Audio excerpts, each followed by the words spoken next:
एक खूबसूरत सल्तनत में जहां सुनहरी दीवारें चमकती थीं और महल रोशनी से जगमगाता था, वहां राजकुमार अयान रहता था।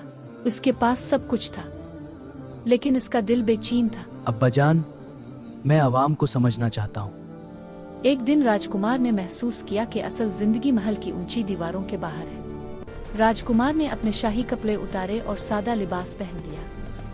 एक आम लड़के का भेष बदलकर वो खामोशी से महल से निकल पड़ा।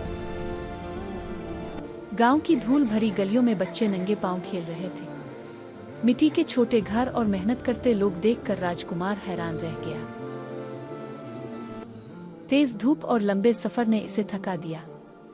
वो एक खेत के किनारे बैठ गया, भूख और प्यास से निढा। इसी वक्त एक बुजुर्ग किसान बाबा करीम ने इसे देखा। बेटा, भूखे लगते हो? उनकी आंखों में शफकत थी। उन्होंने नरमी से पूछा, बेटा क्या तुम भूखे हो? बाबा, आपके पास सिर्फ एक ही रोटी है?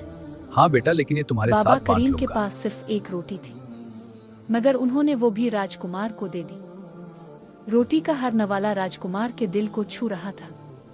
इसे महसूस हुआ कि असल अमीरी दौलत में नहीं, इंसानियत में होती है।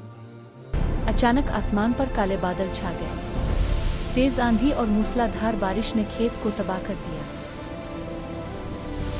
अगली सुबह जब सूरज निकला तो फसल मिट्टी में मिल चुकी थी। अब क्या होगा? बाबा करीम खामोशी से जमीन पर बैठे आसमान की तरफ देख रहे थे। अब्बाजान, अवाम को मदद की जरूरत है। बेटा, ये महल की अजमत उन गरीबी के सामने अधूरी है। मेरी गांव वालों, मेरे बाप के साथ आप लोगों के लिए एक खुशखबरी है। मैं आप लोगों का टैक्स माफ कर देता हूँ और हर नुकसान का भरपाई करूंगा। जब राजकुमार ने अपना भेष उतारा तो बाबा करीम हैरान रह गए। आप राजकुमार आयन है? उन्हें यकीन नहीं आ रहा था कि जिस लड़के को उन्होंने रोटी दी थी वही राजकुमार था। नए बीज, नया खेत और नई उम्मीद के साथ बाबा करीम की जिंदगी फिर से संवरने लगी।